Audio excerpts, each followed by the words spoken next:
ఇప్పటివరకు ఎవరైనా మన ఛానల్ని సబ్స్క్రైబ్ చేసుకోకపోతే ఇప్పుడే సబ్స్క్రైబ్ చేసుకోండి. పక్కనున్న బెల్ ఐకాన్ క్లిక్ చేసి ఆల్లో పెట్టుకోండి. నేను పెట్టే లేటెస్ట్ వీడియోస్ అన్నీ మిస్ అవ్వకుండా చూడొచ్చు. ఈ భూమి మీద ఎన్నో మిస్టరీలు ఉన్నాయి. అయినా కూడా ఎప్పటికప్పుడు కొత్త కొత్త మిస్టరీలు పుడుతూనే ఉంటాయి. బట్ శాస్త్రవేత్తలు వాటి గురించి పరిశోధనలు చేసినా కూడా వాటికి ఒక ప్రాపర్ ఎక్స్ప్లెనేషన్ ఇవ్వలేకపోతుంటారు. కొన్నేమో పార్షియల్గా ఎక్స్ప్లెయిన్ చేయగలుగుతుంటారు, కొన్నిటినైతే మాత్రం అసలు ఏమాత్రం ఎక్స్ప్లెయిన్ చేయలేకపోతూ ఉంటారు. సో ఈరోజు ఈ వీడియోలో శాస్త్రవేత్తలకు కానీ ఎక్స్పర్ట్స్కి కానీ తలనొప్పులు తీసుకొని వచ్చి పెట్టిన 12 మోస్ట్ మిస్టీరియస్ ఆర్కియలాజికల్ ఫైండ్స్ గురించి తెలుసుకుందాం. సో ఇంకెందుకు లేడు, let's get into the video. Number 1, September 2021న ఆర్కియాలజిస్టులు కొన్ని హ్యాండ్ అండ్ ఫుట్ ఇంప్రెషన్స్ని టిబెటియన్ ప్లేట్యూలో కనుక్కున్నారు. అంటే వాటిని డీప్గా స్టడీ చేసినప్పుడు అవి ఏవో న్యాచురల్గా ఫామ్ అయినవో లేదంటే ఎవరో పొరపాటున అక్కడ ఫామ్ చేసి వదిలేసినవో కాదు అని, వాటిని కావాలని ఆ ప్రాంతంలో క్రియేట్ చేశారని అయితే వాళ్ళకి అర్థమైంది. సో ఇది ఓల్డెస్ట్ ఆర్ట్ వర్క్ అయి ఉండొచ్చు ఈ ప్రపంచంలోని కూడా శాస్త్రవేత్తలు అభిప్రాయపడ్డారు. అయితే ఈ ప్రింట్స్ యొక్క ఏజ్ ఏంటో తెలుసుకోవడానికి వీటి మీద ఏజింగ్ టెస్టులు చేసినప్పుడు ఇవి 2,25,000 సంవత్సరాల క్రితం నాటివి అని తెలిసింది. సో చాలా అంటే చాలా ఆశ్చర్యం కలిగింది శాస్త్రవేత్తలకి. ఇక్కడ మొత్తంగా 5 హ్యాండ్ ప్రింట్స్, 5 ఫుట్ ప్రింట్స్ ఉన్నాయి. అండ్ అవన్నీ కూడా పర్ఫెక్ట్గా ఒక ఆర్డర్లో సిమెట్రికల్గా అరేంజ్ చేయబడ్డాయి ఒక రాక్ మీద. ఇవి టిబెటియన్ విలేజ్ అయిన క్వాంగ్కి దగ్గరలో ఉన్నాయి. ఆ రాక్ ఒక సాఫ్ట్ ఫార్మ్ ఆఫ్ లైమ్ స్టోన్ని కలిగి ఉందన్నమాట. సో అందువల్లనే ఆ హ్యాండ్ ప్రింట్స్ని ఫుట్ ప్రింట్స్ని ఆ ప్రాంతంలో ఏర్పాటు చేశారని కూడా తెలుస్తోంది. అంటే ఇక్కడ ఏర్పాటు చేసినట్టయితేనే అవి చెక్కు చెదరకుండా ఎన్ని వేల సంవత్సరాల తర్వాత అయినా సరే అలాగే ఉండే అవకాశం ఉంటుందన్నమాట. అండ్ వీటి యొక్క ప్రాపర్టీస్ కూడా శాస్త్రవేత్తల్ని చాలా ఆశ్చర్యపరుస్తూ వస్తున్నాయి. ఎందుకంటే బేసిక్గా ఫుట్ ప్రింట్స్ కనబడటం అనేది చాలా కామన్, కానీ హ్యాండ్ ప్రింట్స్ కనబడటం అనేది చాలా అంటే చాలా రేర్. అండ్ కావాలని ఏర్పాటు చేసి ఉండడం అనేది ఇంకా రేర్. అండ్ దీని తర్వాత మళ్ళీ ఎక్కడా లేవు. సో ఈ ప్రాంతంలో మాత్రమే కావాలని ఏర్పాటు చేశారు. అండ్ వాటి యొక్క సైజుని బట్టి అర్థమవుతుంది ఏంటంటే అవన్నీ కూడా చిన్నపిల్లలవే అని తెలుస్తోంది. మరి చిన్నపిల్లలు ఎవరైనా ఆడుకుంటూ ఆ ప్రాంతానికి వచ్చి వాటిని క్రియేట్ చేశారా, లేదంటే ఎవరైనా యంగ్ పీపుల్ వాళ్ళలో ఉన్న క్రియేటివ్ సైడ్ ఆఫ్ ఆర్ట్ మేకింగ్ని అందరికీ తెలియజేయడం కోసం వీటిని ఏర్పాటు చేశారా అనేది అయితే మాత్రం ఎవరికి తెలియలేదు. అదొక మిస్టరీగానే మిగిలింది. Number 2, Grimes Graves. ఈ గ్రిమ్స్ గ్రేవ్స్ అనేవి ఎన్నో ఏళ్లుగా ఆర్కియాలజిస్టులకి ఒక పజిల్గా మారిపోయింది. యాక్చువల్గా గ్రేవ్స్ అంటే అవి సమాధులు కాదు, అదేంటంటే కొన్ని కలెక్షన్ ఆఫ్ డెంట్స్ అనమాట. అవన్నీ కూడా భూమి మీద ఉంటాయి. అండ్ వాటి యొక్క కింద భాగంలో 5,000 సంవత్సరాల క్రితం నాటి ఫ్లింట్ మైన్ ఉండి ఉండొచ్చు అని అయితే శాస్త్రవేత్తలు అభిప్రాయపడుతున్నారు. ఈ గ్రేవ్స్ ఉన్నది ఇంగ్లాండ్లోని నార్ఫోల్క్ అనే ఒక ప్రాంతంలో. బేసిక్గా ఇండెంటేషన్స్ అన్నీ కూడా పైనుంచి చూసినట్టయితే ఎలా ఉంటాయంటే ఏవో పాక్ మార్క్స్ లాగో లేదంటే బాంబ్ క్రేటర్స్ లాగో కనబడుతూ ఉంటాయి. ఇది మొత్తంగా 90 ఎకరాల ప్రాంతంలో స్ప్రెడ్ అయి ఉన్నాయి. అండ్ ఎక్స్పర్ట్స్ చెబుతుంది ఏంటి అంటే ఇవన్నీ కూడా ఒకప్పటి కాలంలో ఆ మైన్ జరుగుతున్న ప్రాంతంలో కొలాప్స్ అయిన క్యావెన్స్ ఇవి. అంటే దాని యొక్క కింద భాగంలో గోతులు లాంటివి ఉన్నాయి అండ్ పైనుంచి ల్యాండ్ అయితే కొలాప్స్ అయింది అని అయితే వాళ్ళు తెలియజేశారనమాట. సో బేసిక్గా కిందన ఒక ఫ్లింట్ మైన్ అయితే ఉంది అండ్ చాలా అంటే చాలా ఓల్డ్ మైన్. దీని యొక్క ఫస్ట్ మైనింగ్ ఆపరేషన్ జరిగి 5,000 సంవత్సరాలు అవుతుంది ఈ ప్రాంతంలో. అండ్ అది 1100 సంవత్సరాల వరకు ఆ ప్రాంతంలో కొనసాగింది. అండ్ ఆ తర్వాత మైనింగ్ చేయడానికి ఏమీ లేదని అర్థం చేసుకొని అప్పటి కాలం నాటి ఇన్హాబిటెంట్స్ ఈ ప్రాంతాన్ని వదిలేసి వేరే ప్రాంతానికి అయితే వెళ్ళిపోయారు. అండ్ అక్కడ బ్రాంజ్ మైన్ కనబడింది వాళ్ళకి. సో ఇంకా అక్కడే మైనింగ్ చేసుకుంటూ ఉన్నారు. సో బ్రిటిష్ ఐజల్స్లోని one of the oldest known industrial ఏరియాస్లో ఇదొకటనైతే శాస్త్రవేత్తలు అభిప్రాయపడుతున్నారు. సో కొన్ని చోట్ల ఓపెనింగ్స్ అయితే ఉన్నాయి దాని లోపలికి వెళ్ళడానికి. అందుకనే శాస్త్రవేత్తలు దాని గురించి అంత కన్ఫామ్గా చెప్పగలుగుతున్నారు. అండ్ అక్కడ ల్యాడర్స్ని లైటింగ్ని ఏర్పాటు చేశారు శాస్త్రవేత్తలు అండ్ గవర్నమెంట్ కలిసి. అంటే పీపుల్ ఎవరైనా సరే లోపలికి వెళ్ళాలనుకుంటే వెళ్ళొచ్చు. ఒకప్పటి కాలం నాటి నియోలిథిక్ మైనర్స్ ఎలాంటి కండిషన్స్ మధ్య వర్క్ చేసేవారు అనేది తెలుసుకోవాలనుకుంటే ఆ ప్రాంతానికి అయితే వెళ్ళొచ్చు. బట్ లోపల కంప్లీట్గా చీకటిగా ఉంటుంది. అండ్ అక్కడి రాక్స్ని మనం తీసుకొని డీర్ యాంటర్స్ని ఉపయోగించి వెపన్స్ని తయారు చేసుకోవచ్చు, స్టోన్ టూల్స్ని తయారు చేసుకోవచ్చు. ఇప్పటికీ కూడా మనం కావాలనుకుంటే వాటిని వాడుకోవచ్చు. కానీ ఇప్పుడు మన దగ్గర అంత టెక్నాలజీ ఎక్కడ ఉంది చెప్పండి, అంత అద్భుతమైన టూల్స్ తయారు చేయడానికి. మన దగ్గర అంతా కూడా లేటెస్ట్గానే ఉంటుంది తప్ప ఒకప్పటి వాటిని వాడేటట్టుగా లేదు కదా. హలో గైస్, మీరు ఇప్పుడు సంపాదిస్తున్న దానికంటే ఎక్స్ట్రా ఇన్కమ్ని సంపాదించాలనుకుంటున్నారా? అయితే మీకున్న బెస్ట్ ఆప్షన్ స్టాక్ మార్కెట్లో ఇన్వెస్ట్ చేయడం. స్టాక్ మార్కెట్లో రైట్ నాలెడ్జ్తో ఇన్వెస్ట్ చేసినట్టయితే చాలా పెద్ద మొత్తంలో డబ్బులు సంపాదించవచ్చు. అయితే స్టాక్ మార్కెట్లో ఇన్వెస్ట్ చేయాలంటే మీకు ఖచ్చితంగా ఒక డీమాట్ అకౌంట్ కావాలి. డీమాట్ అకౌంట్ ఇవ్వడానికి ఇండియాలో చాలా కంపెనీస్ ఉన్నప్పటికీ కూడా Upstox is the one of the best company. నేను కింద డిస్క్రిప్షన్లో ఇచ్చిన లింక్ మీద క్లిక్ చేసి కనుక మీరు అప్స్టాక్స్లో డీమాట్ అకౌంట్ ఓపెన్ చేసుకున్నట్టయితే మీరు ఫ్రీగా డీమాట్ అకౌంట్ ఓపెన్ చేసుకోవచ్చు. ఇప్పుడే ఆ లింక్ మీద క్లిక్ చేసి అప్స్టాక్స్లో ఫ్రీగా డీమాట్ అకౌంట్ ఓపెన్ చేసుకోండి. మీ యొక్క స్టాక్ మార్కెట్ ఇన్వెస్ట్మెంట్ జర్నీని స్టార్ట్ చేయండి. ఇందులో లాభాలు ఉంటాయి, నష్టాలు ఉంటాయి, గమనించగలరు. నెంబర్ 3, బేసిక్గా ఇది ఒక స్టోన్ పాండ్ అని ముందు నుంచి కూడా అందరూ అనుకున్నారు. ఇది ఒక వాల్కనో యొక్క పక్క భాగంలో ఉంటుంది, ఇది మెక్సికోలో ఉంటుంది. బట్ ఇది యాక్చువల్గా ఇది 1000 సంవత్సరాల క్రితం నాటి ఒక మ్యాప్ అని తర్వాత తెలిసింది. అది కూడా నార్మల్ మ్యాప్ కాదు, ఈ యూనివర్స్కి సంబంధించిన మ్యాప్ అని తెలిసింది. బేసిక్గా దీన్ని రీసెంట్గా కొంతమంది ఆర్కియాలజిస్టులు జనవరి 2015 విజిట్ చేసి ఆ ప్రాంతంలో కొన్ని పరిశోధనలు చేశారు. అండ్ దీనికి దగ్గరలోనే ఒక వాల్కనో అయితే ఉంది. అది 13,000 అడుగుల ఎత్తులో ఉంటుంది సముద్ర మట్టానికి. అయితే ఈ 2018 ఎక్స్పెడిషన్లో వాళ్ళకి అర్థమైంది ఏంటంటే అక్కడ కొన్ని డెకరేటివ్ స్టోన్స్ అయితే ఉన్నాయి. ఇవి యాజ్టెక్ రెయిన్ గాడ్ అయిన తాలిక్ని రిప్రజెంట్ చేస్తున్నట్టుగా కనబడుతున్నాయి. ఆ స్టోన్స్ ఆ ప్రాంతంలో చాలా చోట్ల చల్లా చెదరైపోయి కనబడుతూ ఉన్నాయి. పురాతన కాలం నాటి మెసో అమెరికన్స్ ఏమని నమ్ముతూ ఉండేవారంటే ఒక జైంట్ డ్రాగన్ ఉండేదని, దాని పేరు సియోల్ అని నమ్మేవారు. అయితే బేసిక్గా అది ఒకానొక టైంలో 2గా విడిపోయిందంట. అండ్ అలా విడిపోయిన టైంలో ఒకటేమో హెవెన్గా మారింది, ఒకటేమో ఎర్త్గా మారిందని నమ్ముతూ ఉంటారు. అండ్ ఇక్కడ మనకి ఏదైతే ఆ టైనీ స్పియర్ కనబడుతుందో ఆ పాండ్ లోపల అది భూమిని క్రియేట్ చేసినప్పుడు ఫామ్ అయిన ఒక ఇంపాక్ట్ లాంటిదని అయితే వాళ్ళందరూ కూడా నమ్ముతూ వచ్చారు. ఇన్ఫ్యాక్ట్ ఆ ప్రాంతంలో వాటర్ ఫామ్ అయింది కూడా ఆ ఇంపాక్ట్ కారణంగానే అని అయితే నమ్ముతూ ఉంటారు. అండ్ ఆ వాటర్ మీద సన్లైట్ పడినప్పుడు కొన్ని రిఫ్లెక్షన్స్ వస్తూ ఉంటాయి. ఆ రిఫ్లెక్షన్స్ కూడా ఈ విశ్వాన్ని రిప్రజెంట్ చేస్తూ ఉంటాయని అయితే యాజ్టెక్స్ సుమారుగా 800 సంవత్సరాల పాటు నమ్ముతూ వచ్చారు. ఇన్ఫ్యాక్ట్ ఇప్పుడు శాస్త్రవేత్తలు కనుగొన్నది ఏంటంటే అదే వాస్తవం అని. అంటే ఆ ప్రాంతంలో ఏవైతే రిఫ్లెక్షన్స్ ఉన్నాయో అవన్నీ కూడా మన యూనివర్స్ని సూచిస్తూ అక్కడ ఒక మ్యాప్ లాగా క్రియేట్ అవుతుందన్నమాట. అంటే మ్యాప్ అక్కడ నీటి మీద తేలుతున్నట్టుగా కనబడుతుందన్నమాట. సో డెఫినెట్గా అక్కడ ఏదో ఒక మిస్టరీ అయితే దాగి ఉంది. అండ్ వాళ్ళందరూ నమ్ముతుంది మేబీ నిజమై ఉండొచ్చేమో అనే పాయింట్ కూడా వీళ్ళకి ఆ టైంలో కలిగింది. అండ్ అప్పటి కాలం నాటి మెసో అమెరికన్స్ నమ్మింది ఏంటంటే వాళ్ళ యొక్క భగవంతుడు ఆ చుట్టుపక్కల ఉన్న కొండల్లో ఏదో ఒక కొండ మీద ఉండేవారని నమ్ముతూ ఉండేవారంట. మేబీ ఆ అగ్నిపర్వతం మీదే ఉన్నారేమో, చెప్పలేం మరి ఎంతవరకు వాస్తవం అనేది. నెంబర్ 4, మానవ చరిత్ర మొత్తాన్ని కూడా చూసుకున్నట్టయితే అమెరికాలోకి మనుషులు ఎప్పుడు మొట్టమొదటిగా అడుగుపెట్టారు అనే దాని గురించి మనం చాలాసార్లు తప్పుగా అర్థం చేసుకున్నాం. అంటే ఈ టైంలో అడుగు పెట్టారని ఒకసారి అనుకున్నాం, బట్ లేదు అంతకంటే ముందే అడుగు పెట్టారని మనకి ఆ తర్వాత తెలిసేది. ఆ తర్వాత అంతకంటే ముందే అడుగు పెట్టారని తెలిసింది. ఇలాగ ఎన్నోసార్లు తెలుస్తూ వచ్చింది. అండ్ ఇంకా తెలుస్తూనే ఉన్నాయి కూడా. సేమ్ అదే కైండ్ ఆఫ్ సిచ్యువేషన్ మళ్ళీ క్రియేట్ అయింది. యాక్చువల్గా వాళ్ళకి అమెరికాలోని వైట్ శాండ్ నేషనల్ పార్క్లో కొన్ని ఫుట్ ప్రింట్స్ కనబడ్డాయి. ఇది న్యూ మెక్సికోలో ఉంటుంది. ఆ ఫుట్ ప్రింట్స్ని సెప్టెంబర్ 2021లో కనుగొన్నారు. ఆ ఫుట్ ప్రింట్స్ సుమారుగా 23,000 సంవత్సరాల క్రితం నాటివని డేటింగ్ పరీక్షల్లో తెలిసింది. అంటే అమెరికాలో హ్యూమన్స్ అప్పటి నుంచే ఉన్నారనమాట. సో అమెరికాలో మొట్టమొదటిగా హ్యూమన్స్ ఎప్పుడు అడుగు పెట్టారు అని మనం అనుకుంటున్నాము, దానికంటే ఎన్నో సంవత్సరాల ముందు నుంచే వాళ్ళు ఉన్నారు. అంటే లాస్ట్ గ్లేషియర్ మ్యాక్సిమం టైంలోనే వాళ్ళు ఆ ప్రాంతంలో ఉన్నారు. Most of the foot prints teenagers మరియు యంగ్ చిల్డ్రన్కి చెందినవే. అండ్ కొంతమంది మాత్రమే అడల్ట్స్ అయితే ఉన్నారు. సో వీటిని కనుక్కోవడానికి ముందు ఆర్కియాలజిస్టులు నమ్మేది ఏంటంటే హ్యూమన్స్ అమెరికాలో మొట్టమొదటిగా అడుగుపెట్టింది 16,000 సంవత్సరాల క్రితం అని. సో ఇప్పుడు 23,000 సంవత్సరాల క్రితమే ఆ ప్రాంతంలో మనుషులు ఉన్నారని అయితే తెలుస్తోంది కదా. సో మళ్ళీ హిస్టరీ బుక్స్ అన్నింటినీ కూడా మార్చాల్సిన పరిస్థితి అయితే క్రియేట్ అయిందనమాట. అయితే ఇప్పుడు మెయిన్ క్వశ్చన్ ఏంటంటే ఓకే అప్పట్లో మనుషులు ఉన్నారని తెలుస్తుంది, అంతవరకు బాగానే ఉంది. అయితే ఇక్కడ మెయిన్ ప్రాబ్లం ఏంటంటే వాళ్ళు ఎవరు, ఎక్కడి నుంచి వచ్చారు, ఎందుకు వచ్చారని తెలుసుకోవాల్సి ఉంటుంది. ఇప్పుడు బేసిక్గా వాళ్ళు ఏమి నార్త్ అమెరికా యొక్క మధ్యలో సడన్గా ప్రత్యక్షం అయిపోలేదు కదా, వేరే ఏదో ప్రాంతం నుంచి ఆ ప్రాంతానికి వచ్చి ఉంటారు. మరి ఎక్కడి నుంచి వచ్చారనేది మనం తెలుసుకోవాల్సి ఉంటుంది. అదే ఇక్కడ ఉన్న మెయిన్ ప్రాబ్లం. నెంబర్ 5, ఇంగ్లాండ్లోని ష్రాఫ్హైర్లో సుల్తాన్ హాల్ అనే ఒక పురాతన కాలం నాటి ఓల్డ్ స్టేట్లీ హాల్ ఉంది. అయితే దీంట్లో ఒక పెద్ద మిస్టరీ ఉంది. దీని యొక్క గ్రౌండ్లో చాలా అంటే చాలా పెద్ద రహస్యం దాగి ఉందని ఎన్నో సంవత్సరాలుగా ఎంతోమంది ఓనర్స్ అందరికీ తెలియజేస్తూ వచ్చారు. అయితే ఎవరు కూడా దీని గురించి పూర్తి స్థాయిలో ఇన్వెస్టిగేట్ చేయాలనే ఆలోచనలోకి అయితే మాత్రం రాలేదు. ఇంతకీ ఆ మిస్టరీ ఏంటంటే దాని యొక్క వెనకాల ఉన్న గ్రౌండ్లో బ్యాక్ యార్డ్లో ఒక స్ట్రేంజ్ మౌండ్ ఉంటుంది. అంటే ఒక చిన్న సైజు కొండ లాంటిది ఒకటి ఉందన్నమాట. సో దాంట్లో ఏదో ఉందని అందరూ చెబుతూ వచ్చారు కానీ ఎవరు వెతకలేదు. అయితే ఫైనల్గా ఆగస్టు 2021 సంవత్సరంలో ఆ ప్రాంతంలో పరిశోధనలు చేయాలని నిర్ణయించుకుని ఆర్కియాలజిస్టులు గవర్నమెంట్ దగ్గర పర్మిషన్ తీసుకొని ఆ కొండను తవ్వడం మొదలుపెట్టారు. అండ్ దాన్ని అలా తవ్వుతూ ఉన్నప్పుడు వాళ్ళకి పురాతన కాలం నాటి ఎన్నో రిలీజియస్ ఆఫరింగ్స్ అయితే కనిపించాయి. అండ్ ఆ ప్రాంతంలో ఒకప్పుడు పూజలు జరిగేవని కూడా స్పష్టంగా తెలియజేసే ఆధారాలు కనబడ్డాయి.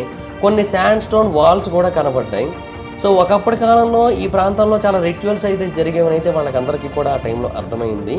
అయితే ఈ ప్రాంతంలో ఒక అన్నోన్ మెడివల్ క్యాసల్ కూడా ఉండేదని అయితే వాళ్ళకి అర్థమైంది అప్పుడు. ఎందుకంటే అక్కడ ఉన్న శాండ్ స్టోన్ వాల్స్లో ఒక దాని నుంచి వాటర్ వేరే వైపుకు వెళుతోంది. అది ఎక్కడికి వెళుతుందో తెలుసుకోవాలంటే ఆ ప్రాంతం మొత్తాన్ని తవ్వాల్సి ఉంటుంది. సో అలా చేయడానికి వాళ్ళ దగ్గర పర్మిషన్ లేదు కాబట్టి వాళ్ళు తవ్వలేదు. కాకపోతే ఏంటంటే ఒకప్పటి కాలంలో దగ్గరలోనే ఏదో క్యాసిల్ ఉండేది. ఆ క్యాసిల్కి ఇది కనెక్ట్ అయ్యి ఉండి ఇక్కడ నుంచి వాటర్ అయితే వెళ్ళేదని అయితే వాళ్ళందరూ కూడా అభిప్రాయపడ్డారు. అండ్ దీన్ని 13 లేదా 15వ శతాబ్దాల మధ్యలో ఎప్పుడైనా నిర్మించి ఉండొచ్చు అని అభిప్రాయపడ్డారు. కానీ ఈ సుల్తాన్ హాలు 17వ శతాబ్దంలో నిర్మించారు. సో అంతకు ముందే అక్కడ కోట అయితే ఉంది. అండ్ వీటన్నిటిని కూడా అప్పట్లో వాడారు. ఆ తర్వాత ఆ క్యాసిల్కి ఏదో అయ్యి కంప్లీట్గా డిసప్పేర్ అయిపోయింది. ఆ తర్వాత ఈ సుల్తాన్ హాల్ అయితే వచ్చింది అని అయితే వాళ్ళు ఒక క్లారిటీకి అయితే వచ్చారు. సో డెఫినెట్గా అక్కడ హోలీ వాటర్ అండ్ క్రూసిఫిక్సెస్, చాలా వెజల్స్ ఇవన్నీ కూడా కనబడుతున్నాయి కాబట్టి డెఫినెట్గా అదొక హోలీ సైట్ అండ్ చాలా రిచువల్స్ అయితే జరిగేవి ఆ ప్రాంతంలో. మరి ఎందుకని ఆ క్యాసిల్ మాయమైపోయింది, ఆ క్యాసిల్కి ఇంతకు అసలు ఏమైంది అనేది ఎవరికి కూడా పూర్తిగా తెలియట్లేదు. నెంబర్ 6, బేసిక్గా మనం ఎన్నో స్ట్రక్చర్స్, ఎన్నో ఆర్టిఫాక్ట్స్ వీటన్నిటి గురించి వింటూ ఉన్నాం, తెలుసుకుంటూ ఉన్నాం. బట్ వీటన్నిటి గురించి ఎంతో కొంత ఆన్సర్ ఇవ్వగలిగిన శాస్త్రవేత్తలు మాయన్ సివిలైజేషన్ ఎందుకు కొలాప్స్ అయిపోయింది అనే దానికి మాత్రం ఆన్సర్ అయితే ఇవ్వలేకపోతూ ఉంటారు. అయితే వాటికి సంబంధించిన రహస్యం ఈ ఏన్షియంట్ రాయల్ ప్యాలెస్లో ఉన్న ఈ ఆర్టిఫాక్ట్స్లో దాగి ఉందా అంటే అవుననే అంటున్నారు చాలామంది శాస్త్రవేత్తలు. బేసిక్గా అక్కడ కొన్ని హీరోగ్లిఫ్స్ అయితే ఉన్నాయి అండ్ అవన్నీ కూడా చాలా మిస్టీరియస్గా కనబడుతూ ఉన్నాయి. అండ్ వాటి మీద ఉన్న కొన్నిటికి మీనింగ్ ఏంటంటే ఆ ప్రాంతంలో చాలా యుద్ధాలు జరిగాయి, చాలా విక్టరీస్ కూడా క్రియేట్ అయ్యాయి అండ్ మనుషులు కప్పల్లా మారిపోయారు, ఇవన్నీ కూడా చెబుతూ ఉందన్నమాట. సో మాయన్స్ ఆ ప్రాంతం నుంచి కంప్లీట్గా మాయమైపోవడానికి మేబీ ఏదైనా ఒక పెద్ద యుద్ధమే కారణమా అని చాలామంది అభిప్రాయపడడం మొదలుపెట్టారు వీటిని చూసిన తర్వాత. అంటే కొంతమంది కింగ్స్ మాయన్ టెరిటరీని అటాక్ చేసి కంప్లీట్గా వాళ్ళ అండర్లోకి తీసుకొని ఆ తర్వాత వాళ్ళు కూడా ఆ ప్రాంతం నుంచి అయితే వెళ్ళిపోయారు అండ్ మాయన్స్ని కంప్లీట్గా చంపేశారు అనే పాయింట్ అయితే వినబడుతోంది. అయితే మనుషులు కప్పల్లాగా మారిపోయారు అనే కాన్సెప్ట్ చాలా డిఫరెంట్గా ఉంది. ఇప్పుడు మనుషులు కప్పల్లాగా మారిపోయారంటే ఏదైనా అతీత శక్తి వాళ్ళని అలా చేసిందా, లేదంటే ఏదైనా ఒక జెనెటిక్ డిజార్డర్ లాంటిది వచ్చిందా, లేదంటే ఏదైనా ఒక పెద్ద హెల్త్ డిజార్డర్ ఏమన్నా వచ్చిందా, ఇవన్నీ కూడా చాలామంది మైండ్లో తిరిగిన క్వశ్చన్స్ ఆ టైంలో వీటిని చూసిన తర్వాత. బట్ వీటి మీద ఉన్న డిస్క్రిప్షన్స్కి ఎగ్జాక్ట్ మ్యాచింగ్ అదో కాదో మనకు తెలియదు కదా. ఒకటైతే వాస్తవం, అదేంటంటే ఆ ఇమేజెస్లో కొన్ని కరువును కూడా సూచిస్తూ ఉన్నాయి. అంటే విపరీతమైన కరువు వచ్చింది ఆ ప్రాంతంలో అన్నట్టుగా కూడా సూచిస్తూ ఉన్నాయి. మేబీ ఇదైతే వాస్తవం అయి ఉండొచ్చు. ఎందుకంటే కరువు వస్తేనే సాధారణంగా ఒక ప్రాంతాన్ని వదిలేసి వేరే ప్రాంతానికి వెళుతూ ఉంటారు చాలామంది. సో మేబీ అలాగే మాయన్ సివిలైజేషన్ అంతమైపోయి ఉండొచ్చు. బట్ అది కూడా ఎగ్జాక్ట్గా వాస్తవం అని మనం అయితే 100% చెప్పలేం కదా. నెంబర్ 7, బేసిక్గా ఏమైనా ఆర్టిఫాక్ట్స్ని డీకోడ్ చేయడం కొంతవరకు ఈజీ ఏమో, కానీ ఒక బార్న్ స్టోన్ని డీకోడ్ చేయడం అనేది అంత ఈజీ కాదు కదా. చాలా అంటే చాలా కష్టమైన టాస్క్ అని చెప్పొచ్చు. సో బేసిక్గా శాస్త్రవేత్తలు ఈ స్టోన్ని నేటివ్ అమెరికన్ మీటింగ్ హౌస్ దగ్గర కనుగొన్నారు. యాక్చువల్గా ఇది మసాచ్యూసెట్స్లో అయితే ఉంటుంది. 17వ శతాబ్దంలో ఆ ప్రాంతంలో చేస్తున్న కొన్ని తవ్వకాల టైంలో దీన్ని కనుగొనడం జరిగింది. దీని మీద చాలా అంటే చాలా వింత మార్కింగ్స్ అయితే ఉన్నాయి. అండ్ ఈ స్టోన్ చాలా అంటే చాలా పురాతనమైనది, మనం అనుకుంటున్న దానికంటే చాలా పురాతనమైనది. దీని యొక్క ఏజింగ్ పరీక్షల్లో దీని యొక్క ఎగ్జాక్ట్ ఏజ్ని అయితే శాస్త్రవేత్తలు కనుక్కోలేకపోయారు, కానీ ఇది 10,000 సంవత్సరాల క్రితం నాటిదే అయి ఉండొచ్చని అయితే శాస్త్రవేత్తలు అభిప్రాయపడుతున్నారు. అండ్ 1930లలో దీన్ని చాలామంది అమ్మకానికి కూడా పెట్టారు. బట్ ఆ తర్వాత గవర్నమెంట్ అఫీషియల్స్ దీన్ని హ్యాండ్ ఓవర్ చేసుకొని ఒక మ్యూజియంకి అయితే తరలించారు. అప్పటి నుంచి స్టడీస్ అయితే చేస్తున్నారు. అయితే ప్రాబ్లం ఏంటంటే దీని మీద మరీ ఎక్కువగా స్టడీయింగ్ అయితే జరగలేదు. సో అందువల్ల దీని మీద ఏముందో ఎగ్జాక్ట్గా ఇప్పటికీ కూడా ఎవరు ట్రాన్స్లేట్ చేయలేదు, డీకోడ్ చేయలేదు. అయితే హిస్టోరియన్ అయిన బ్యారీ ఫెల్ 1970లో దీని మీద కొంచెం ఎక్కువగానే ఫోకస్ చేశాడు. అతను ఏమని చెప్పాడంటే ఇది ఏన్షియంట్ ఐబీరియన్ స్క్రిప్ట్ అని తెలియజేశాడు. అండ్ ఈ స్టోన్ మీద ఉన్న డీటెయిల్స్ని బట్టి ఈ ప్రాంతంలో ఏదో ఒక పొజిషన్ వంటి జరిగి ఉండొచ్చు అన్నట్టుగా వాళ్ళు మనకి తెలియజేయడానికి వీటిని గీశారు అని అయితే అతను తెలియజేస్తూ వచ్చాడు. బట్ అది ఎంతవరకు వాస్తవం అనేది ఎవరికి తెలియదు. ఆ తర్వాత 20వ శతాబ్దపు లాంగ్వేజ్ ఎక్స్పర్ట్ అయిన మైకెల్ బార్నెస్ ఏమని చెప్పాడంటే అవి ఐబీరియన్ కాదు, లేదంటే యూరోపియన్ లాంగ్వేజ్ కాదు, అవి మనకి ఏమాత్రం అర్థం కాని వేరే ఏదో లాంగ్వేజ్ అది.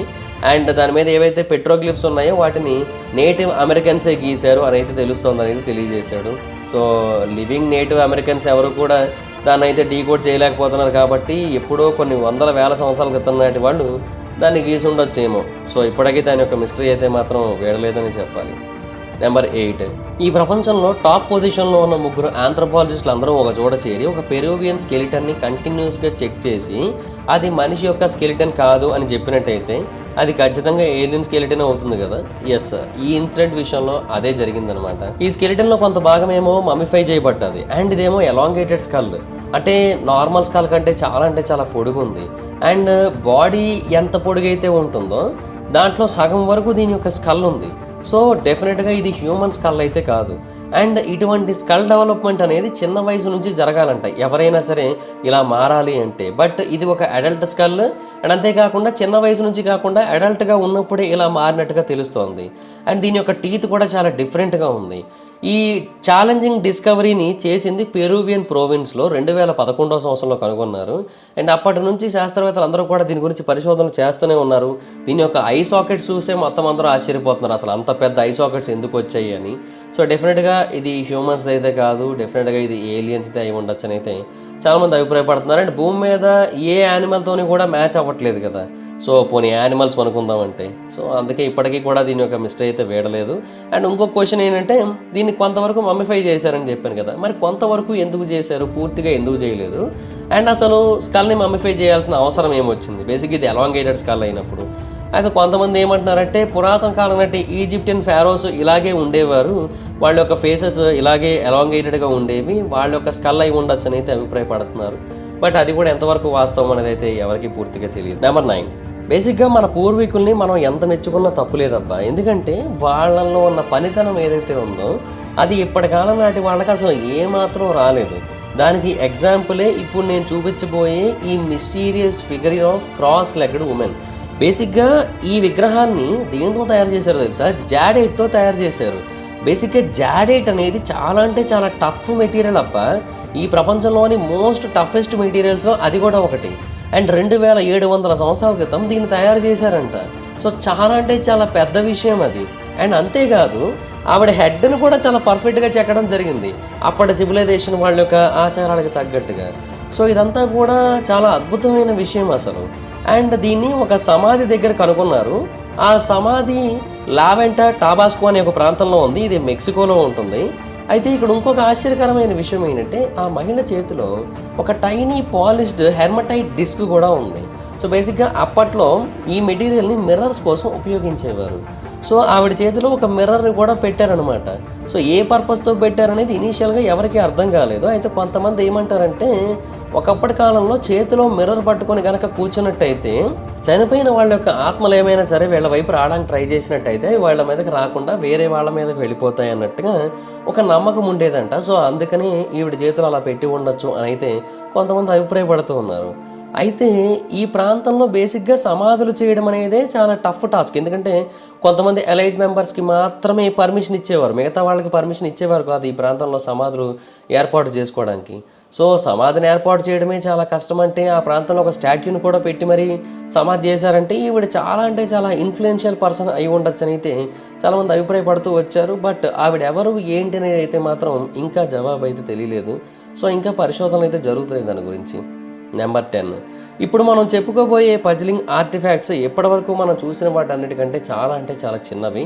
ఇవి చాలా చిన్న కార్వింగ్స్. వీటన్నిటిని కూడా గోల్డ్ ఫాయిల్ మీద చేయడం జరిగింది. వీటన్నిటిని కూడా 2019 నవంబర్లో నార్వేలోని చోలింగ్ అనే ఒక ప్రాంతంలో అయితే కనుగొన్నారు. అయితే ఆర్కియాలజిస్టులు వీటి గురించిన ఇంకా మిగతా డీటెయిల్స్ ఏవి కనుక్కోలేదు. అంటే ఇవి ఎక్కడి నుంచి వచ్చాయి, ఎవరు వీటిని క్రియేట్ చేశారనేది వాళ్ళకి ఏం అర్థం కాలే. కొంతమంది ఏమంటారంటే ఇవి వైకింగ్స్కి చెందినవి అయి ఉండొచ్చు అని తెలియజేస్తున్నారు. బట్ ఇవి చాలా పురాతనమైనవి. ఆ తర్వాతే వైకింగ్స్ వచ్చారు. సో డెఫినెట్గా ఇది వైకింగ్స్కి చెందింది అయితే కాదు. అండ్ ఇన్ఫ్యాక్ట్ నార్వే ఫామ్ అవ్వడానికి ముందే ఇవి ఆ ప్రాంతంలో ఉన్నాయని అయితే చాలామంది తెలియజేస్తూ ఉన్నారు. సో ఒకప్పటి కాలంలో మేబీ ఈ ప్రాంతాన్ని ఎవరైనా ఆక్యుపై చేసుకొని ఉండి వాళ్ళు వీటిని ఇక్కడ దాచి ఉండొచ్చు అని తెలియజేస్తున్నారు. కాకపోతే బేసిక్ ఇవన్నీ కూడా మైక్రో ఆర్ట్స్. అంటే ఒక్కొక్కటి కూడా మన యొక్క గోర్ అంత ఉంటుంది అంతే. సో ఆర్టిస్ట్ అప్పటి కాలంలో వీటిని అసలు ఎలా తయారు చేశాడు అండ్ అంత పర్ఫెక్ట్ డీటెయిలింగ్ ఎలా చేయగలిగాడు, సో ఏన్షియంట్ టూల్స్ ఎంత ఎక్స్ట్రాడినరీగా ఉండేవి, ఇలాంటి కైండ్ ఆఫ్ క్వశ్చన్స్ అని వచ్చాయి. ఇప్పుడంటే మన దగ్గర మైక్రోస్కోప్, మ్యాగ్నిఫైయింగ్ గ్లాసులు ఉన్నాయి. ఒకప్పటి కాలంలో అవి కూడా లేవు కదా. బట్ అయినా కూడా ఇంత పర్ఫెక్ట్గా ఎలా చేయగలిగారు?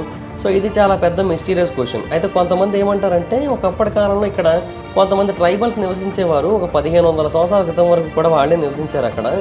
సో ఆ ప్రాంతంలో వాళ్ళకి చిన్న చిన్న బంగారం దొరికితే దాన్ని ఏం చేసుకోవాలో తెలియక, అంటే వాళ్ళకి బంగారం అంటే ఏంటి, దాన్ని ఎలా వాడాలి, ఇవేమీ తెలియక దాంతో ఇలాగ వింత వింత ఆకృతులన్నీ కూడా చేసుకొని వాళ్ళకి మంచి జరగాలని కోరుకునేవాళ్ళు. గుడ్ ఫెయిత్ కోసం వాళ్ళు వీటిని ఇక్కడ దాచి ఉంచేవారు అని అయితే కొంతమంది అభిప్రాయపడుతూ వచ్చారు. సో అది ఎంతవరకు వాస్తవం అని తెలియకపోయినప్పటికీ కొంతమంది అయితే మాత్రం దాన్ని యాక్సెప్ట్ చేస్తున్నారు. నెంబర్ 11, ఫ్రెంచ్ సిటీ ఆఫ్ ఉటాన్లో ఒక పురాతన కాలం నాటి నెక్రోపాలిస్ ఉంది. అండ్ ఆ నెక్రోపాలిస్ 110 అడుగుల ఎత్తులో ఉంది. అండ్ బేసిక్గా చూడడానికి పిరమిడ్ ఆకారంలోనే ఉంది, అందుకే దాన్ని పిరమిడ్ ఆఫ్ కోహార్డ్ అని పిలుస్తూ ఉంటారు. యాక్చువల్గా అది ఆ ప్రాంతంలో సుమారుగా 2000 సంవత్సరాల నుంచి ఉందని అయితే చాలామంది తెలియజేస్తూ వచ్చారు. ఎందుకంటే ఒకప్పటి కాలం నాటి ఫొటోస్లో కూడా చాలా స్పష్టంగా కనబడుతుంది. సో దీన్ని కావాలనే ఆ ప్రాంతంలో నిర్మించారా, లేదంటే సహజ సిద్ధంగా ఫామ్ అయిందా? ఎంపరర్ వెస్పాసియన్ ఈ ప్రాంతాన్ని రూల్ చేస్తున్న టైం, అంటే 1వ శతాబ్దం టైంలో దీన్ని ఇక్కడ ఏర్పాటు చేసి ఉండొచ్చు అని అయితే కొంతమంది అభిప్రాయపడుతూ ఉంటారు. ఎందుకంటే అతను ఆ టైంలో రోమన్ సోల్జర్స్ని గెలవడానికి ట్రై చేశాడు. సో ఆ టైంలో తను ఎలాగైనా గెలుస్తాను అన్న నమ్మకంతో ముందు నుంచే దీన్ని కట్టేసి ఉంచుకొని ఒక విజయ చిహ్నంలాగా దీన్ని అక్కడ ఏర్పాటు చేశాడని చెబుతూ ఉంటారు. అండ్ దీంట్లో కొన్ని ఇంటీరియర్ ఛాంబర్స్ ఉన్నాయి, కొన్ని కంపార్ట్మెంట్స్ వంటివి కూడా ఉన్నాయి. అవి ఇనీషియల్గా ఎవరికీ తెలియదు, ఆ తర్వాత పరిశోధనలు చేసినప్పుడు తెలిసింది. అండ్ అందులో కొన్ని సింబల్స్ కూడా కనబడుతూ ఉన్నాయి, అవి డ్రూడిక్ సింబల్స్. సో ఈ పిరమిడ్ని కావాలని ఏర్పాటు చేశారు అనేది స్పష్టంగా తెలుస్తోంది. బట్ డెఫినెట్గా అతనే ఏర్పాటు చేశాడు అనే దానికైతే మాత్రం ఎవరి దగ్గర కూడా 100% ప్రూఫ్ అయితే లేదు. సో ఇది కూడా ఒక అన్సాల్వ్డ్ మిస్టరీగానే మిగిలిపోయింది. అసలు అతను ఎందుకు ఏర్పాటు చేయాలనుకున్నాడో తెలియదు. ఒకళ్ళు అతను కాకపోయినా రోమన్స్ ఏర్పాటు చేశారు అంటున్నారు. ఒకళ్ళు రోమన్స్ అయినా కూడా ఎందుకు ఏర్పాటు చేయాలనుకున్నారు, దానివల్ల ఎలాంటి ఉపయోగం లేదు కదా. సో అందువల్ల ఇది ఒక క్వశ్చన్ లాగా మిగిలిపోయింది అనమాట. అయితే దానికి ఒక వైపు ఒక చిన్న కన్నం లాంటిది ఉంది. మేబీ దీన్ని కూడా ఒక సమాధిలాగా నిర్మించాలనుకున్నారేమో అని కొంతమంది అభిప్రాయపడుతూ ఉంటారు. ఎస్పెషల్లీ 1640 సంవత్సరంలో కొంతమంది దీని లోపల ఏముందో చూద్దామని చెప్పి వెళ్ళారు. వాళ్ళకి అక్కడ ఏం కనబడలేదు, బట్ అయినా కూడా ఇది సమాధి అయి ఉండొచ్చు అని అయితే అభిప్రాయపడడం మొదలుపెట్టారు. అండ్ ఫైనల్గా నెంబర్ 12, బేసిక్గా మనకి ఏదైనా కావాలి అంటే మనం ఆ కోరికలు తీరడం కోసం కొన్నిసార్లు వేరే పనులు చేస్తూ ఉంటాం. అంటే దానాలు చేయడం కానీ, లేదంటే గుళ్ళకి వెళ్ళి అక్కడ నీళ్ళల్లో కాయిన్స్ పడేయడం కానీ, లేదంటే నదుల మీద నుంచి వెళ్తున్నప్పుడు కోరుకొని వాటిల్లో కాయిన్స్ పడేయడం కానీ ఇలా చేస్తూ ఉంటాం. అయితే కొంతమంది ఏంటంటే బావుల్లో కూడా పడేస్తూ ఉంటారు. చాలా ప్రాంతాల్లో ఇలా ఉంది, ఇండియాలో కూడా చాలా చోట్ల అలాగే ఉంటుంది. ఇది ఒక ఏన్షియంట్ అండ్ ట్రెడిషనల్ థింగ్ అని చెప్పొచ్చు. అయితే కాయిన్స్ పడేస్తే ఓకే కాదన్ను, కాకపోతే ఏంటంటే కొంతమంది కొన్ని వింత వింత వస్తువులను కూడా పడేస్తూ ఉంటారు.